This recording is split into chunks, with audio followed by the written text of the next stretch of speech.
বাড়ির বড় ছেলের বউ খুব গভীর একটা ভাবমূর্তি, যেখানে আছে হাজারটা দায়িত্ব, আছে অনেক চাওয়া পাওয়া, অনেকগুলো ভালোবাসাও আছে। আমি যে বড় বউ এর জন্য বলছি না, যেটা বাস্তব সেটাই বলছি।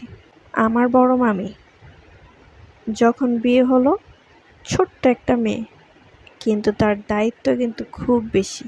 শুধু যে কাজের ক্ষেত্রে তা কিন্তু না, কথাবার্তায় সবার সাথেই মিশতে পারা, সব কিছুতেই।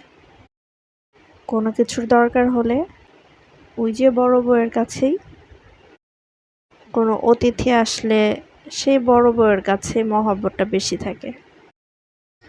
আর আবদারও করা যায় সংকোচহীনভাবে। যেমন বড় বউদের থাকে দায়িত্ব কর্তব্য, তেমন দোষটাও থাকে বেশি বেশি। হাজার স্যাক্রিফাইস করে বড় হতে হয়। শুধু যে সংসার জীবনের জাল হিসাবে তা কিন্তু না, বড় ভাই কিংবা বোন হিসাবেও ঠিক তাই। কিন্তু ছোটগুলো তেমন আদরও পায় না, আবার থাকেও মাথার মুকুট হয়ে। বড় জনেরা কোনো আবদার না দেখালেও যদি বলে কোনো কিছুর প্রয়োজন, অমনি মুখের উপর ঝাড়ু ঝাঁটা।